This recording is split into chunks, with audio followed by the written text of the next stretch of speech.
So we're going to go ahead and take a little bit of time to design a new map here in Forge. Every time you start with a map, you want to have a general idea of the concept of what type of map you're going to try and produce. So here we're going to try and do a 4v4 space that has, you know, some interesting encounter areas, but also making sure that you don't have long lines of sight into all of the sections of the map. So we're going to basically put together some obstructions in the middle, and then we're going to build outward from that and just kind of experiment and see what works. So I'm going to start with buildings because we have a few pieces here that are just kind of some predefined areas that are large in scale and give you some separation from certain areas. So we're looking at triple room. I'm not going to use that. You can just kind of place them and delete them very quickly to run through to see what you want to do. So we'll start with this three-way tower here. We're going to drop that down in place and just kind of see what the entrances and exits are. So you can see that there's a rooftop area, there's a mid room, and there's a lower floor. This is 3-tier, so it can get complex if you don't, you know, intentionally try and stay away from that, but we'll use this as a little bit of a basis. I'm gonna go ahead and switch on magnets with magnet snapping.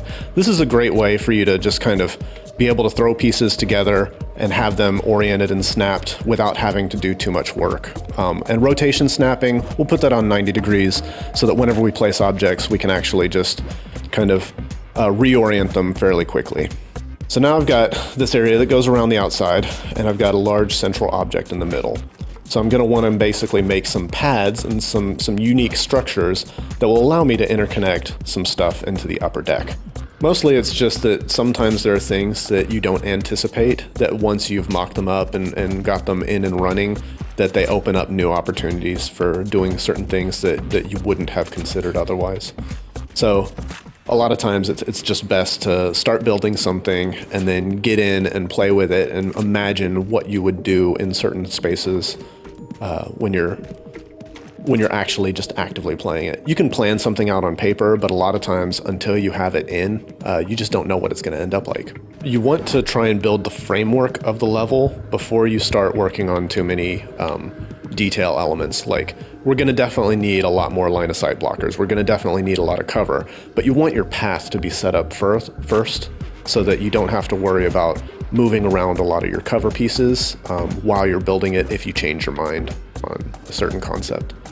And while we'd want to do, you know, filling in on the gaps and adding additional lines of sight blocker and some cover, we can get this in and test it now and see just if the generic flow works in a match.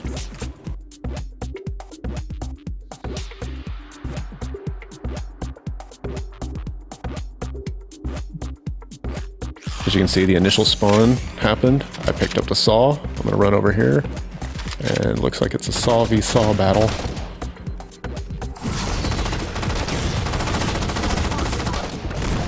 Bam. And now you'll see he'll respawn at one of the respawn points.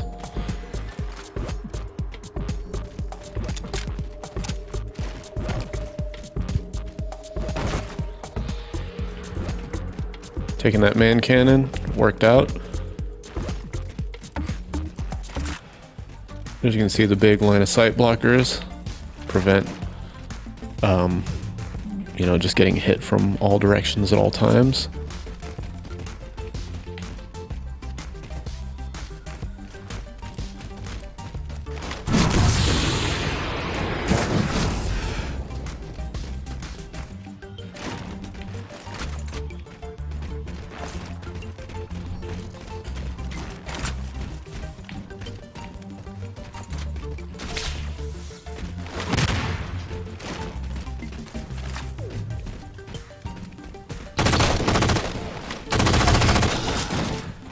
Thank you for the sword.